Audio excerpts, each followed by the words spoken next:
Umani ng atensyon at kilig reactions mula sa netizens ang isang eksena sa noontime show na It's Showtime. Matapos magbiro si Jong Hilario tungkol sa pagiging malapit ng isang tao na makakasama habang buhay, habang nakatingin kay Kim. Agad itong nag-viral dahil sa natural at kilig na reaksyon ni Kim sa naturang pahayag.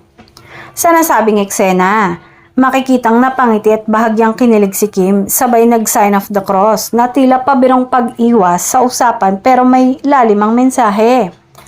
Lalong naging masaya ang atmosphere sa studio nang asarin pa siya ng buong Showtime family, kabilang na si Vice Ganda na kilala sa mga birong diretso pero puno ng saya. Sa halip na umiwas, sinagot ito ni Kim ng makahulugang linya. Bakit? Lahat ng may pagdarasal natin maibibigay ng Panginoon sa tamang panahon. Mula pa siyang nag-sign of the cross na ikinatuwa ng audience at mga manonood. Dito lalo na buo ang emosyonal na dating ng eksena. Hindi lang biro kundi may halong pananampalataya at pag-asa. Dahil dito, umani ng samot-saring reaksyon mula sa netizens ang naturang clip. Marami ang nagsabing tila may soft confirmation vibes ang pahayag ni Kim.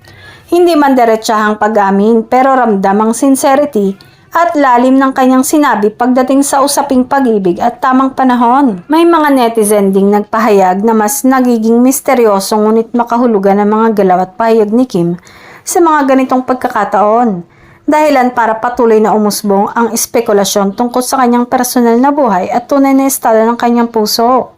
Sa huli, ang simpleng biroan sa It's Showtime ay nauwi sa isang viral na sandali na puno ng kilig, pananampalataya at inspirasyon. Para sa marami, hindi man malinaw ang kahulugan ng mga pahayag, malinaw naman ang mensahe. Sa pag-ibig, lahat ay dumarating sa tamang panahon.